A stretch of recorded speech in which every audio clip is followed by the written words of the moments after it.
everyone, it's Channin here for Honeybee Stamps. In today's video, we are going to create this pastel Easter card with the Build an Egg Honeycut set, and I'm also going to demonstrate a really fun and easy faux inlay technique. We're going to start off by taking a quick look at the Build an Egg Honeycut set. As you can see, you get several egg die cuts. Several of those die cuts create these patterned eggs, as well as a couple dies that do kind of plain eggs. I'm going to die cut out of some heavyweight cardstock 3 patterned eggs and 3 plain eggs. I'm going to actually deboss those plain eggs. That is the first step for doing this faux inlay technique. I'm going to start by building my sandwich. I'm going to use my Cuttlebug, so my sandwich is going to be a little bit different than yours depending on your die cutting machine you're going to use. But the most important thing you're going to need is a rubber mat. No matter what die cutting machine you're going to have, you want a rubber mat.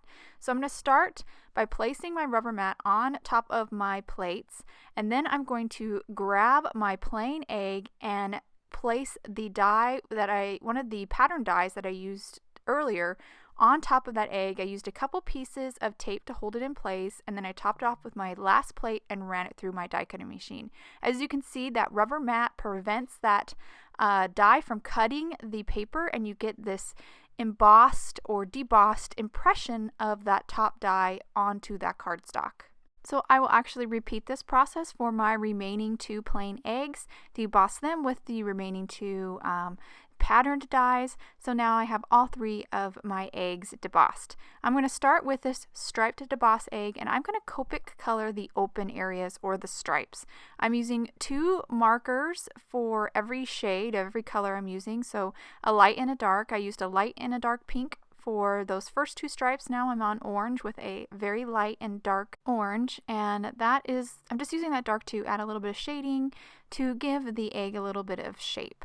Now, you don't have to worry about being super neat and staying within the lines of the open area.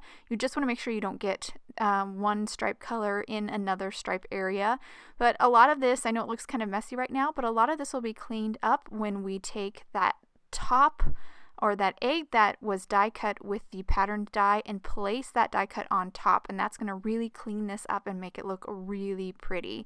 So I'm just finishing up here with my purple stripe, adding that little shadow, and then I'll basically use the same colors for the other 2 eggs, using the light and dark shade to add a little shadow. And once I finish coloring all my eggs, I can now do the fun part, which is adhere these top die cuts on top. I'm just going to use a little bit of liquid glue, some Honeybee precision glue on the back side of these die cuts, and then just place them right on top. And as you can see, this almost has that inlay look. It almost looks like I inlaid all these little teeny colored bits of paper inside, but I didn't. I did it that really easy with the debossing, by debossing those plain eggs. So now I'm going to move on to stamping a sentiment. I have a sentiment from the Hoppy Easter stamp set. I'm going to stamp it on to this piece of light pink panel of cardstock. It's a little bit smaller than an A2 panel. I stamped it in VersaMark ink. Now I'm dipping it into some white embossing powder, and then I'll heat set with my heat tool. After I've heat set that, I'm ready to kind of assemble my card front. I'll add some adhesive to the back side of that pink panel and then adhere it to an A2 top folding white card base. You can see by having that smaller panel, we have a beautiful little white border.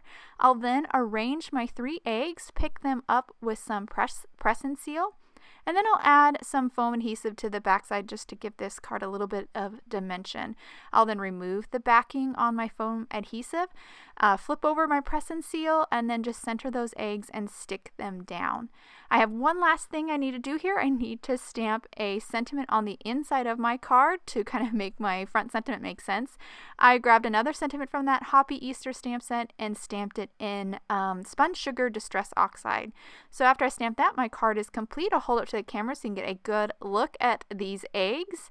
I just love this faux inlay technique. It makes it really easy to color all those sections in different colors, and it just has a really pretty look. I hope you guys enjoyed today's card and video. If you have any questions about the products I used, please check out the links below in the description. Thank you so much for watching, and I hope you have a wonderful day.